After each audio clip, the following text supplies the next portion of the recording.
Hatua ya 22 ya kukua kiroho inasema kuwa Mkristo wa viwango vya juu.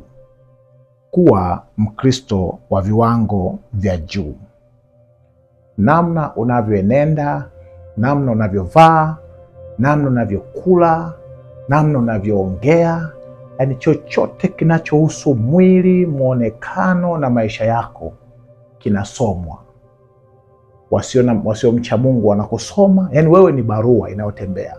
Wasiomcha Mungu wanakusoma, watumishi wa Mungu wenzako wanakusoma, majini yanakufuatilia, malaika wanakufuatilia, shetani anakuangalia, Mungu anakuangalia. Ndio maana Biblia inasema wewe ni tamasha. Kwa hiyo muonekano wako na namna unavyoenenda kama mcha Mungu lazima uwe na malengo. Na malengo ya maana sana ambayo yatakufanya uweze kukua kiroho. Lazima uweke malengo ya juu sana ya maadili, malengo ya juu sana ya muonekano, malengo ya juu sana ya namna unavyoenenda. Katika kitabu cha Warumi 12 na ule mstari wa 1 na wa 2, Mungu anasema, basi ndugu zangu na wasihi kwa huruma zake Mungu, itoeni miili yenu iwe dhabihu iliyo hai, takatifu na ya kumpendeza Mungu, ndiyo ibada yenye maana. Wala msifuatishe namna ya dunia hii, bali mgeuzwe kwa kufanywa upya nia zenu, mpate kujua hakika mapenzi ya Mungu yaliyo mema, ya kumpendeza, ya ukamilifu. Nasema utoe mwili wako uwe sadaka iliyo hai. Sadaka iliyo hai ni kwa Mkristo, mwanamke au mwanaume, kusacrifice au kutoa kafara, kusurubisha mapenzi na matamanio na kufunga mivuto yote ya nje ambayo itakulazimisha uenende kama dunia inavyotaka. Wewe nikwambie, Shetani kupitia mawakala wake na mifumo ambayo ameitandaza kama nyavu dunia nzima, inaweka mvuto mkubwa kwa kila mtu aweze kuendana na mivuto ile. Kwa lazima na uweke malengo yako ya ukuaji wako na muonekano wako wa kiroho. Ndio maana nasema usifuatishe namna ya dunia hii, bali ufanywe upya kwa kugeuzwa akili yako. Hivyo unavyoonekana ni matokeo ya akili yako. Biblia inasema ajionavyo mtu ndivyo alivyo. Sasa shetani huwa anaingiza mawazo kwenye akili ya mtu, ili hayo mawazo yaanze kufikiri sawa sawa na mtazamo wake. Kiwango cha juu cha ucha Mungu ni kufikia hatua katika fahamu zako unafikiri na unaenenda kama ambavyo Mwenyezi Mungu ameagiza tuenende. Sasa unasema nitaishije? Huyu mtu wa Mungu anasema nitoke duniani, na mimi si mwanadamu, natakiwa niishi kama tu watu wengine. Sio kweli. Kitabu cha Yohana 17 na ule mstari wa 15 na wa 16, Biblia inasema, mimi siombi kwamba uwatoe katika ulimwengu, bali uwalinde na yule mwovu. Wao si wa ulimwengu, kama mimi nisivyo wa ulimwengu.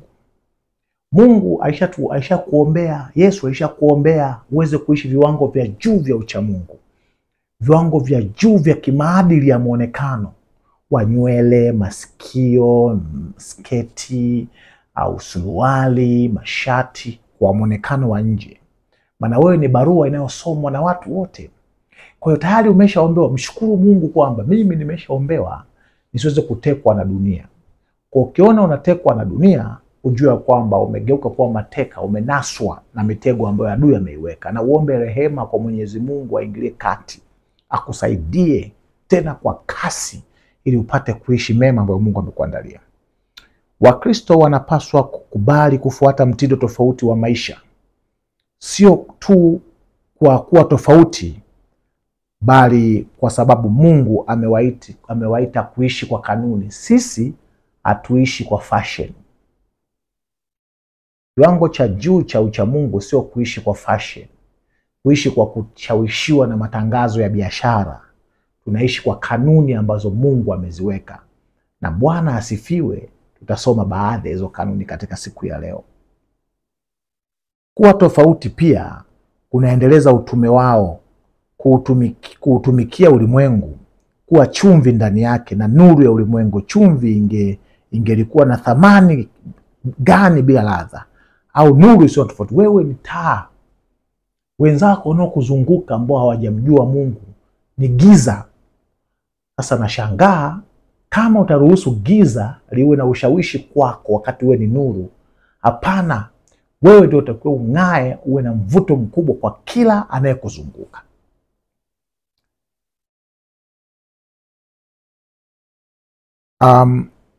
Wagalatia 5 mstari wa 13. Kitabu cha Wagalatia 5 mstari wa 13.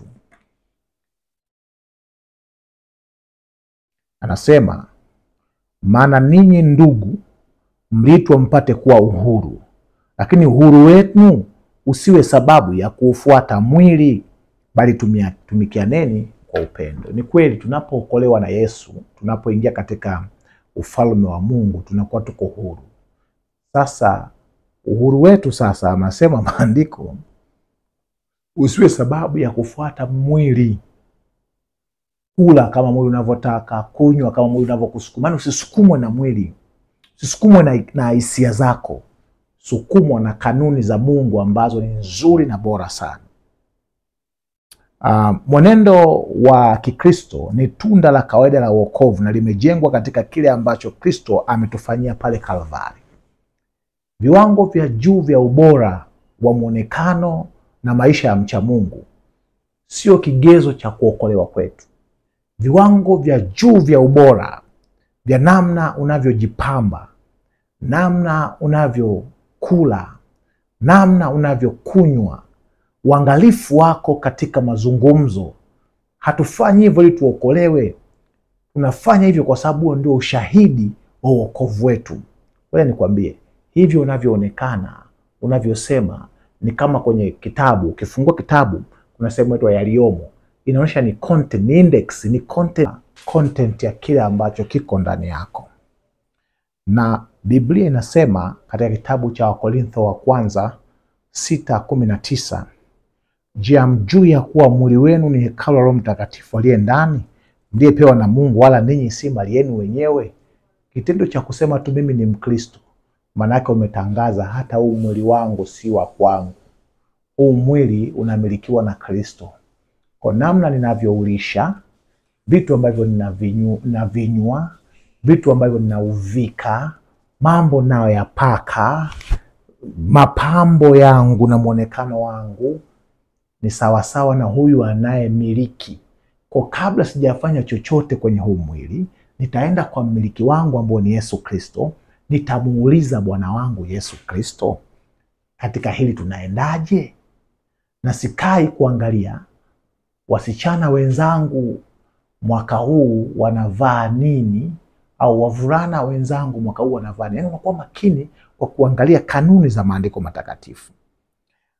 Kama Wakristo tunajali masuala ya kiroho na ya kimwili ya maisha ya watu. Yesu mfano wetu aliponya ugonjwa na udhaifu wa kila namna katika watu. Sasa na Mathayo 4 mstari wa 23. Yesu alidili na mambo ya kiroho na mambo ya kimwili, ya magonjwa na mapungufu. Na sisi kama Wakristo tunaitwa kudili na mambo yetu ya muonekano wa kimwili na wa kiroho. Na somo la leo linasema jiwekee viwango vya juu vya muonekano, viwango vya juu vya ubora wa kicha Mungu. Moja ya wana matengenezo anaitwa Susan Wesley, kuna kauli yake moja nasema, chochote kinachohafifisha akili yako, kinachohafifisha utulivu wa dhamira yako, kinachozuia ufahamu wako kumuhusu Mungu, kinachopunguza uwezo na mamlaka ya akili yako juu ya mwili wako, kitu hicho ni kibaya, hata kama kinaonekana vyovyote vile kuwa ni kizuri. chochote ambacho kitaathiri afya yako, kitaathiri dhamira yako, utaishi kwa kujishtukia. Unakuta mtu amevaa nguo lakini anaogopa hivi, kinaathiri utulivu wako wa dhamira. Kitu hicho ni kibaya hata kama kinaonekana kuwa ni kizuri. Sasa kuna vitu ambavyo Mungu ametupa kama baraka ambavyo vitatusaidia mwili wetu uweze kuwa imara na bora. Baraka ya kwanza ni baraka ya mazoezi. Mcha Mungu wa kweli sio mvivu. Mcha Mungu wa kweli ni mtu anayeshughulisha mwili. Na ndio maana Adamu alipoumbwa alipewa kazi sio ya uandishi au ya kulala, alipewa kazi ya kuitunza na kuilima bustani. Kazi ambayo ilihusisha mikono na miguu. Chochote ambacho hakitumiki kwenye maisha yako kitapotea. Maana tumeumbwa ili tutumike katika mikono na nguvu. Lakini pia shughuli zenye manufaa huleta mafanikio. Kutojishughulisha na uvivu huleta taabu. Imekemewa kabisa katika kitabu cha Mithali 6:6-13. Kwa hiyo Mungu ametupa neema ya kuwa na kujishughulisha. Badala ya kutumia usafiri, kuna mahali pengine tembea kwa miguu. Kama kuna mbaraka wa gym lenye maadili, unaingia kwenye gym lile ambayo inafuata misingi ya maadili. Usiende kila gym. Nimeenda juzi kwenye gym moja mahali fulani. Kuna kuishi nilikuwa natafuta sehemu ambapo naweza nikapata nafasi, Mungu akinipa neema nikapasha kidogo. Kukuta gym ile imejaa wahuni. Na watu wengine wameingia mle, unaonekana nikaangalia tu anga hewa, roho Mungu akasema humu usiende. Si kwa sababu tu ni gym na wewe unaingia, hapana. Lakini kuna mahali pengine tunaingia tunafanya mazoezi. Lakini pia the safest exercise, mazoezi ambayo ni salama kabisa, ni zoezi la kutembea kwa miguu. Mahali pengine unatembea kwa miguu, sio maskini.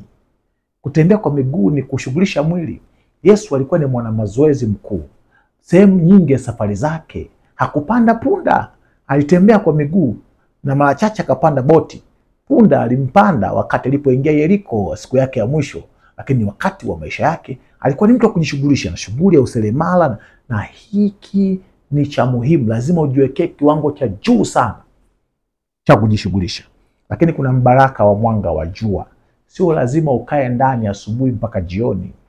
Pata nafasi ya kukaa kwenye mwanga wa jua. Kuna connection kati ya mwanga wa jua na ngozi yako, na kuna vitu vitafanyika, kuna vitamins utazipata, na mwili wako unakuwa unapata afya. Maana Mungu anasema huo mwili ni hekalu, ukiuharibu na yeye atakuharibu. Lakini kuna mbaraka wa maji. 75% ya mwili wako ni maji. Kwa kama mcha Mungu, hakikisha unapata maji ya kunywa ya kutosha. Haunywi maji kwa sababu una kiu, unakunywa maji kwa sababu maji ni muhimu kwa mwili wa mcha Mungu.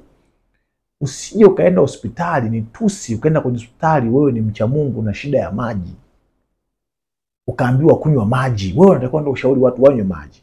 Maana ndio msingi wa maandiko matakatifu. Lakini kitu kingine, baraka ya hewa safi. Namna ambavyo Mungu amekupa neema ya kujenga nyumba, hata kama umepanga, hakikisha kuna hewa nzuri. Hewa nzuri itakaposafisha, oksijeni ikaingia katoka carbon dioxide yote, mwili unakuwa na nguvu, unakuwa na uchangamfu, na una uwezo wako kufikiri unakuwa ni mkubwa. Hata kuacha kutenda dhambi pia inasaidia. Sababu dhambi nyingi, sababu unafikiri kidogo, akili na upeo mdogo wa kufikiri. Lakini pia mbaraka wa kiasi, kuishi bila madawa wala kemikali za kusisimua. Wako watu leo ni Wakristo, lakini mpaka anywe vidonge vya usingizi, vinywaji vya kumsisimua mwili ndio afanye kazi. Haya ni mambo ya kuepukwa kabisa. Lazima ujiwekee level ya juu kabisa. Kama ingewezekana, ungeishi maisha ya kuepuka na si maisha ya kuzuia. Vitu unavyokunywa, unajua kikiingia ndani ya mwili wangu kinakwenda kufanya nini huku mwilini na kitatoa matokeo gani katika maisha yangu. Vitu kama kahawa, majani ya chai, vinywaji vya kola, vinywaji vya energy, vina kafeini, vinaathiri mwili wako, vina ufeki mwili wako, vinafanya usimuaji, vinaathiri viungo vya mwili wako na vitu ambavyo vifai. Kwa weka majani ya asili, kunywa michai yako, zipo zile midalasini, vitu vizuri vya asili visivyoweka athari. Utafiti umeonyesha kuwa vinywaji vyenye kileo kiasi huwa mlango wa njia ya kuelekea daima kwenye vinywaji vyenye kileo kikali vinavyobadili akili. Mtu mwingine anasema anakunywa tu kidogo, haka kana kinywaji alcohol ndogo sana. Utafiti unaonyesha wanaotumia vinywaji vyenye alcohol au kileo kidogo ni maandalizi ya kunywa vyenye alcohol kubwa. Kwa jifunze kujiepusha kunywa juice, vitu vizuri, kunywa vitu vitamu, vitu vya Mungu, vitu vya asili. Maisha yako yanakuwa na nguvu, automatically unajiepusha na madawa ambayo hayafai na misisimko. Kitabu cha Kutoka 20 mstari wa 13 kinasema usiue. Hata tumbaku, navuta tumbaku, nakula ugoro, nakula kiko na vitu vya namna yake vinauathiri mwili wako. Ni sumu inaoua mwili wako kidogo kidogo kidogo. Ukifanya aggregate, ukijumlisha, unakuta sana kansa, pafu limepinda na vitu havifai kwenye mwili wako. Kwa kama Mkristo, jiepushe na mambo haya. Yuko mtu mmoja wa Mungu namfahamu, ni mcha Mungu kuliko, anasisitiza vitu lakini unamkuta anakunywa vitu ambavyo ni havifai. Namtia moyo ambaye mtu wa Mungu, tupambane. Lazima tuweke viwango vya juu. Ni kweli wakati mwingine unapata katamaa fulani na kula visoda, vitu ambavyo, lakini hivi vitu lazima tuvishinde kwa damu ya Yesu. Lakini pia pombe kwa aina yake, kwa maana Mungu anawasiliana nasi kupitia akili. Pombe, japo watu wengi wameitetea sana, na wengine inanywewa kanisani kwa kudai kwamba ina kileo kidogo. Moja ya kitu kibaya sana, Biblia inasema mvinyo udhiaki ni mpombe na imeleta madhara mabaya. Ndio pombe ilisababisha Lutu akazini na watoto wake. Ndio pombe ilisababisha Nuhu akatembea uchi. Walikuwa nao wana ukomo wa ufahamu mambo ya Mungu. Jifunze kujiepusha vitu kama hivyo. Kitabu cha Hosea 4 mstari wa 11. Hosea 4 mstari wa 11. Anasema hivi: uzinzi na divai mpya huondoa fahamu za mwanadamu. Mapombe yanaondoa akili. Unasema amelewa huyo ndio maana anaongea hivyo. Mungu amekupa akili uweze kumtumikia ukiwa na akili njema, hata kama ni mchungaji, hata kama ni mtumishi wa Mungu, hata kama ni Mkristo. Omba neema. Tumesema haya mambo hatuyafanyi ili tuokolewe, tunayafanya kwa sababu tunataka kuonyesha viwango vya juu vya ucha Mungu, na kwa sababu tumeokolewa, alafu tumewekwa katika jamii kama mfano, watu wa kuigwa, watu wa maana. Anza kumwomba Mungu, nipatie ushindi wa kimoja baada ya kingine. Nataka nikuhakikishie, watu wote ambao wamekusudia kabisa kubadilishwa na Mungu wanapokea mabadiliko. Ulimwenguni kote sasa hivi Roho wa Mungu anafanya kazi kwa viwango vya juu sana. Watu wanaacha upombe, wanaacha umalaya, wanaacha masigara, wanajitenga na vinywaji visivyofaa. Migahawa inafunguliwa ya kusapoti movement hizi. Wewe nataka uwe miongoni mwao. Musa kwa sababu ya ugumu wa mioyo yao alituiache hii. Madawa ya kulevya yanapumbaza, yanafungua milango ya adui Ibilisi kuingia ndani ya mioyo yetu. Jiepushe na vitu kama hivi. Mwombe Mungu akupe ushindi. Lakini pia jambo lingine, ili mwili wako uweze kuwa na uwezo mkubwa wa kufanya uzalishaji, lazima uwe na muda wa kupumzika. Ametupa siku ya Sabato ya 7, hii tumeisema katika somo lililopita. Lakini pia Mungu wa mbinguni ametupa mbaraka wa kupumzika kwa njia ya kusinzia. Pata muda wa kutosha wa kusinzia, angalau masaa 8, na kama mwili wako uko vizuri, angalau masaa 6 kwa siku. Itakupa nguvu sana kwenye uchamungu wako, na utakuwa strong, hautakuwa tepetepe, hautakuwa mvivu, hautakuwa na magonjwa mengi yatakuepuka. Jambo lingine, Biblia inasema msiipende dunia wala mambo yaliyomo katika dunia. Mtu akipenda dunia, kumpenda Baba hakumo ndani yake. Maana kila kilichomo duniani, yani tamaa ya mwili na tamaa ya macho na kiburi cha uzima, havitokani na Baba, bali vyatokana na dunia. Kwa kumbuka, Biblia inakataza usipende dunia. Haya, miongoni mwa vitu ambavyo vinaweza vikaathiri maisha yako kabisa ya kiroho, vitu vya kidunia ambavyo vimekuwa calculated na vikao vya siri ili kufumua ubongo wako upate kupumbazwa, uweze kuzubaa kiroho.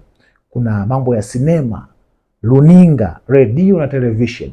Sio kila kipindi kitakufaa, hata kama kimeitwa cha Kikristo. Vingine ni mitego. Tamthilia zimekuwa designed kuandaa watu kwa mashoga, kuandaa watu kuvaa vibaya, kuandaa watu kuvunja ndoa zao, watoto wadogo wachukie ndoa na kuvunja mahusiano bora, wazazi wadharauliwe.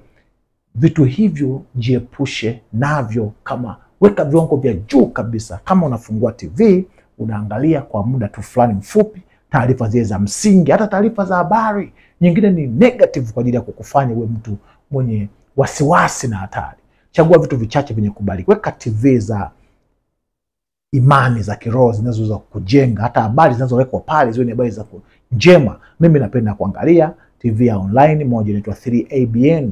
Ni moja ya TV bora sana ya Kiingereza. Lakini napenda kuangalia Hope Channel Tanzania, Hope Channel ulimwenguni. Najifunza mambo makubwa katika maisha yangu. Lakini jambo lingine, michezo, karata, vitu vya kijinga, madrafti, unakaa unacheza vitu, unapoteza muda. Muda ungeutumia kwa ajili ya kujiepusha na uovu na kufanya mambo mengine ya maana ya uzalishaji.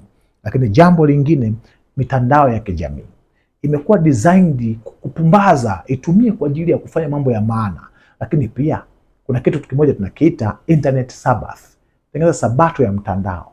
Tenga angalau siku moja nzima kwa wiki ambayo hautaingia online kabisa. Kuna mtu mmoja nampenda, yuko Marekani, Hollywood, ni director mmoja ambaye anamcha Mungu na anaikumbuka siku ya Sabato na anaheshimu historia takatifu. Alikuwa anahojiwa na Oprah Winfrey. Yule jamaa anasema, mimi ikifika siku ya jioni ya Ijumaa jioni nazima kila chanzo changu cha mawasiliano ikiwemo mitandao na voice call. Huo muda nautumia kwa ajili ya kumwabudu Mungu, lakini pia namtumia huo muda kwa ajili ya kukaa na familia yangu. Wewe mama alimshangaa sana yule mtu. Hata wewe unaweza.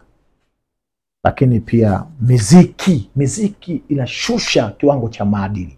Miziki inasifia. Unasema kwa vitu bongo flavor, naita ni porn flavor, maana zinahamasisha ngono, zinahamasisha ulevi, uvutaji, madawa ya kulevya. Mengine unayafanya kwa sababu ulishabikia vitu ambavyo hukujua kwamba vilikuwa designed na adui ili viweze kukuletea mifumo ya maisha ambayo itakumaliza. Bwana asifiwe kwa somo la leo, mali imejielekeza kukuelekeza katika njia ambayo itakusaidia. Sikiliza hapa, nasema muziki mbaya kwa upande mwingine unaharibu mdundo wa moyo na kuharibu maadili, hata mapigo yako ya moyo, yale mamikitu.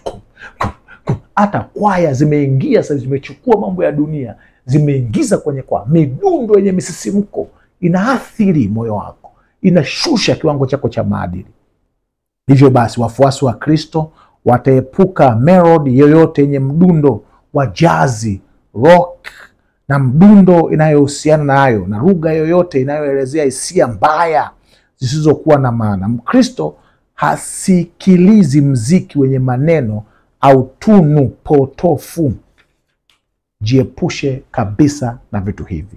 Lakini pia jiepushe na shughuli za kijinga zisizofaa, kucheza kamari, kubeti. Mwanamcha Mungu aishi kwa bahati nasibu.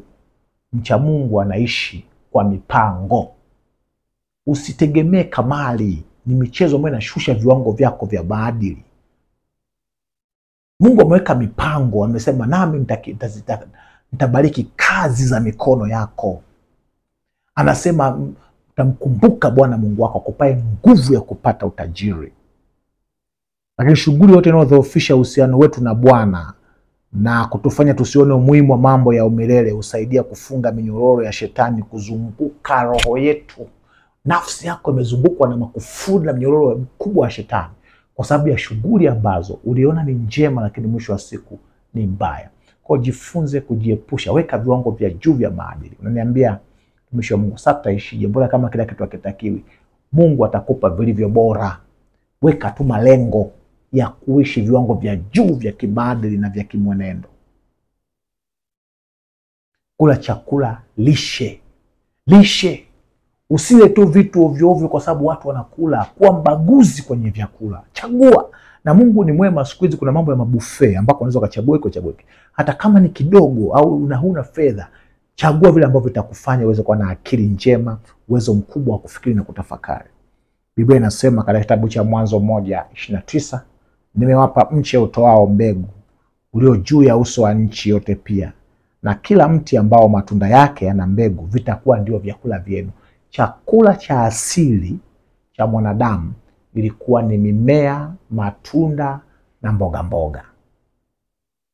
Maandiko matakatifu yanaweka kumbukumbu ya mwanadamu kuanza kula nyama na vyakula vya mzao wa nyama baada ya gharika. Lakini pia ilitolewa kwa maelekezo: damu ujiepushe nayo, mafuta ujiepushe nayo. Lakini pia iliambatana na upungufu wa ghafla wa umri wa kuishi wa mwanadamu. Zamani watu waliishi miaka hadi 900. Baada ya hapo tunaona watu wamejitahidi miaka 250, wanaenda kidogo 150, 120, na sasa hivi wana 70, 10 wanakufa.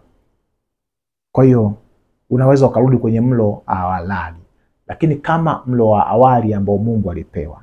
Lakini pia Bwana alipomuingiza Nuhu katika safina, katika kitabu kile cha Mwanzo 9 mstari wa 3 mpaka wa 5, Mungu mwenyewe alibagua vyakula, alibagua wanyama.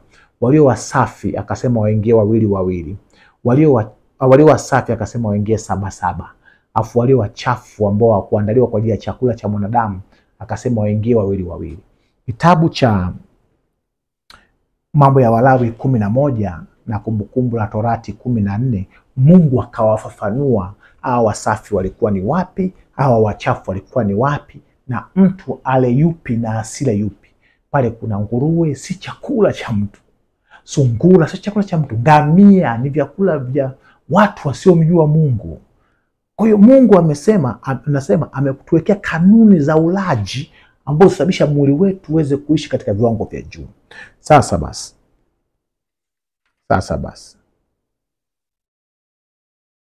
Jambo ambalo nataka nilisisitize katika hatua ya pili kabla hajafika ya mwisho ni kanuni ya mavazi. Kanuni ya mavazi. Moja eneo ambalo Ukristo umevamiwa na wachungaji wanapata tabu hadi kwenye familia zao, watumishi wa Mungu tunapata shida, tumesema mpaka tunachoka, ni eneo la mavazi. Sasa sitaweza kusema vazi hili nianze kutukana watu na kugombeza watu.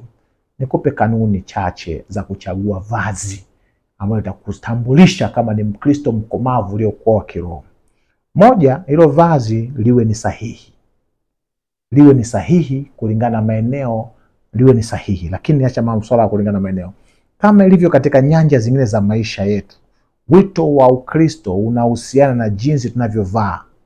Ushuhuda wa Kristo unatutaka tuishi maisha ya kawaida. Na kwa nini mavazi sahihi? Kitabu cha Kumbukumbu la Torati 22:12, Mungu alitoa katazo: mwanamke asivae mavazi yampasayo kuvaa mwanaume. Kwa nini? Kwa sababu hii tabia ilikuwa ni tabia ya wale watu wa kule Kanaani ambao hawakuwa wacha Mungu. Katika sherehe zao walijichanganya na ngoma zikapigwa, miungu ile ya the gods of fertility, ile miungu Baali, miungu ya uzazi. Ngoma zikapigwa, wakajichanganya, wakachanganya mavazi. Wanawake wakavaa mavazi ya kike, ya kiume, na wa kiume wakavaa mavazi ya kike. Ikatokea intersection, na baada ya hapo ikatokea mchafuko katikati ya zile sherehe. Ilikuwa unajikuta hujui nani mwanamke nani mwanaume. Kwa wanawake wakatembea na wanawake, wanaume wakatembea na wanaume. Ikatokea moral erosion na mchafuko mkubwa na mmonyoko mkubwa wa maadili. Ikatokea masuala ya mapenzi ya jinsia moja. Ndio maana Mungu anasema vaa mavazi sahihi. Suruali imewekwa miguu miwili na mazingira yake avae mwanamume. Acha wanaume wavae, acha wanawake wavae sketi ndefu zenye kuhifadhi mwili. Lakini pia jambo la pili linalosema yaliyo ya kiwango cha juu cha uadilifu. Kabla hujavaa nguo, wewe mcha Mungu, mwanaume au mwanamke, jiulize, je, hii nguo nayovaa ni ya kiwango cha juu cha uadilifu katika jamii? Mimi kama barua ya Mungu nitasomwaje? Anasema yasiwe mavazi yanayohamasisha tamaa za mwili, yamebana mwili, maungio yako yenye kutamanisha yanaonekana. Kila atakayepotea utasema ni kwa sababu yake, lakini wewe utakuwa na mchango. sio kama sharti la sheria. Niseme hivi, kwa sababu wanataka kuwashuhudia wengine, watavaa na kutenda mambo kwa kiasi bila kuonyesha sehemu za miili yao zinazoamsha tamaa ya mapenzi. Tabia ya kiasi hukuza afya ya uadilifu, lakini pia yanaofaa na yaliyowekevu. Kusema sasa usivae mavazi ya viwango vya juu au mavazi yenye kutamanisha, ukavae makorokoro na vitu ya ajabu ajabu, magunia gunia. Hata kama ni mtumbani, chagua vazi lako zuri, limekaa safi, la heshima, sio tu la ajabu ajabu. Vaa tu vazi lako nzuri yenye kutosha, inayokufaa, safi, yenye kupa heshima kama Mkristo, wakala wa serikali ya Mungu, lakini yenye kuzingatia uwekevu. Usinunue kama mimi nanua mkanda. Unanua mkanda leo, baada ya siku 3 umekatika, unanua mwingine kwa mwaka unatumia 100,000 kununua labda mkanda. Wakati ungenunua mikanda 3 iliyo na ubora ya shilingi kwa mfano 20,000, 60,000 ambao unaweza kutumia hata miaka 3 hata 4 bila hata kuharibika, ya ngozi iliyo safi kutoka katika vyanzo vizuri vya kisahihi. Kwa usinunue tu vitu, unanunua kitu likubwa la gharama kubwa na muda mfupi linaharibika. Mungu pia atakudai hizo gharama ambazo unatumia. Lakini yanayozingatia afya, unavaa nguo imekubana, upumue vizuri, kiatu kivoke tu kimekutoa ngeo, vidonda vimeiva kila mguu umeumuka, vidonda, majipu yamejaa kwenye miguu kwa sababu ya aina ya viatu unavyovaa. Kuzingatia afya na usafi, na usafi yenye muonekano wa heshima na uzuri wa asili. Vaa vitu vizuri vyenye kuonesha heshima. Wakristo wanajali pia, hawavai mavazi kuonesha kiburi cha uzima. Wanashindanisha suti.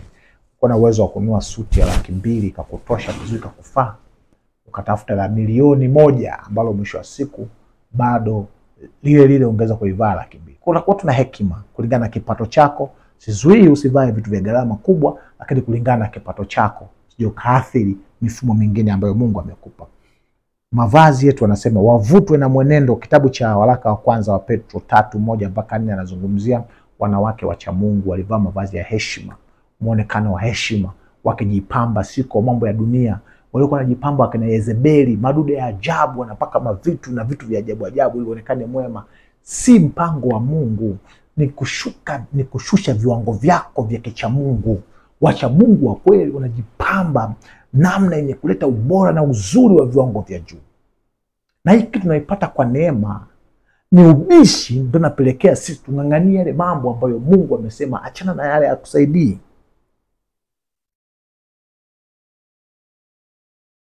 Biblia inasema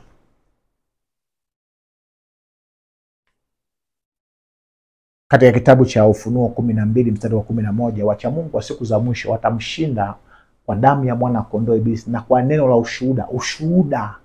ushuhuda wako. Unapotembea unatoa ushuhuda. Je, ushuhuda wako watu wakikunena, wananena, wanakufanisha na watu wa kawaida au wanasema ni mcha Mungu? Kwa hiyo kitu inakupaswa uwe sahihi sana.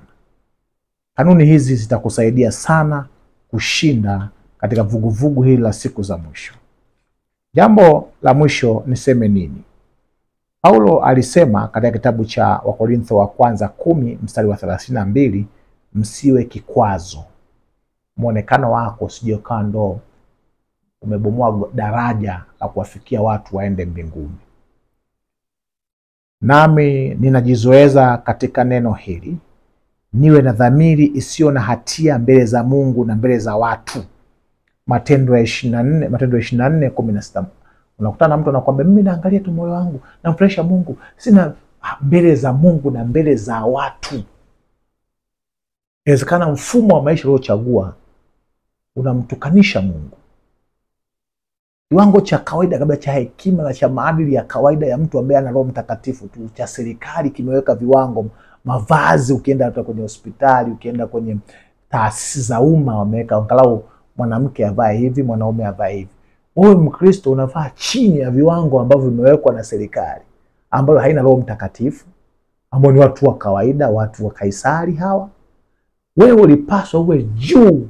Unakuta mcha Mungu anazuiwa na askari kwenye ofisi ya umma, usiingie hivi.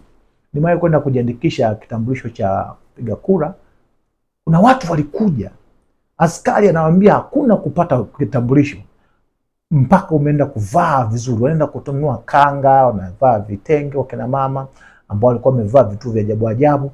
Kwa hiyo utagundua kwamba wewe umeitwa kuishi viwango vya juu kuliko hivi. Dunia haipaswi kuwa na mvuto mkubwa kwako. Mungu anapaswa kuwa na mvuto mkubwa kwako na neno lake. Jambo la mwisho niseme nini basi? Niseme kitabu cha Wakorintho wa kwanza 10 mstari wa 31, nasema basi mlapo au mnywapo au mtendapo neno lolote, fanyeni hivyo kwa utukufu wa Mungu.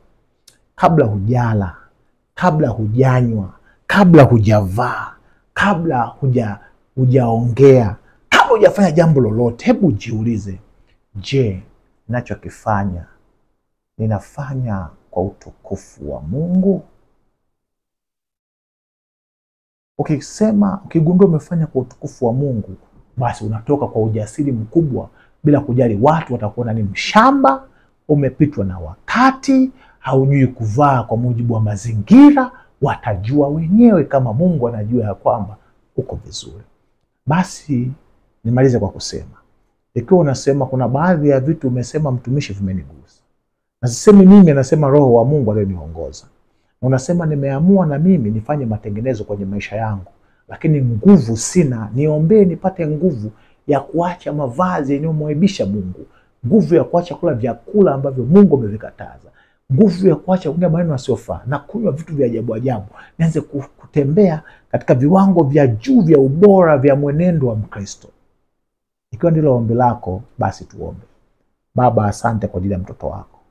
Ameomba kupata nguvu ya kuishi viwango hivi ambavyo umemwelekeza, na vingine vya juu zaidi ya hivi ambavyo umetuelekeza siku ya leo.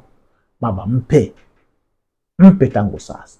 Hebu weka uadui wa kila mavazi ambayo ameyaweka katika kumbukumbu zake, ameweka katika makabati yake, ambayo mavazi hayo kimsingi hata kama anayavaa kwa kujificha yanalitukanisa jina lako. Hasomeki vizuri katika jamii. Kuna mapambo anavaa kichwani, mapambo katika mwili wake ambayo si kama wanawake wacha Mungu wa zamani. Bwana, mfanye kuwa mtu wa asili mwenye mvuto bora bila kutumia gharama kubwa ambayo angeitumia kwa ajili ya utukufu wako. Lakini Mungu, naomba umsaidie tamaa ya chakula, uchu wa chakula, kutaka kula kila kitu, ulafi. Baba, katika jina la Yesu, teketeza hizo roho zote. Mpe nguvu ya juu kabisa, viwango vya juu vya maadili, katika jina la Yesu. Amen. Mungu akubariki sana.